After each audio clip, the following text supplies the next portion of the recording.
Britain's Queen Elizabeth II will arrive in the UAE on Wednesday. The two-day official state visit is her first since 1979. Earlier, I spoke with Guy Warrington, the Consul General of the British Embassy in Dubai, and first of all asked how strategic the visit is for trade and business. This is and remains the biggest market for the UK in the whole of the Middle East. It's our 13th biggest market in the world and one of our selected top 20 markets which we focus all our trading efforts on. So there's a lot to build on already. We have over 4,000 British companies operating in the UAE. So there's a lot to build on, but also we want to do more.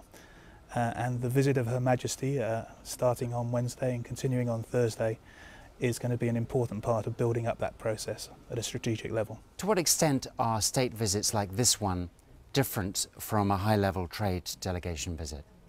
Well, the important thing about a state visit is it's an invitation from the head of one government to the head of another government to visit, and therefore it's the highest level of any sort of visit you can have.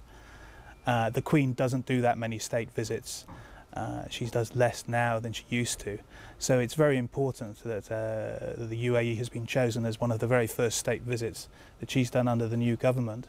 And I think it reflects the importance of the relationship between the UK and the UAE. Now, we know there are over 100,000 British expats living and working in the Emirates. How would you describe the special link between the UAE and Britain? And I think it's very important that 100,000 Brits live here. I think it's also very important that 1 million other British people come here every year as tourists, and they take away a very positive view of Dubai and the UAE. And I think it's also very important that in the other direction, many Emiratis spend their summer in London. In fact, some people sometimes call it the 8th Emirate, because so many Emiratis are there.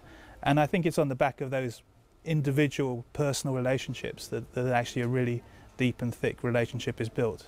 Now, everyone wants that chance to see the Queen themselves. Is that going to be possible here in the UAE during her state visit? Well, there will be a couple of large public events, but I can't really talk about them at this juncture. Guy Warrington, Her Majesty's Consul General here in Dubai, speaking to Emirates News on the eve of Queen Elizabeth's visit to the UAE. For now, that's the latest from the Emirates News Business Desk.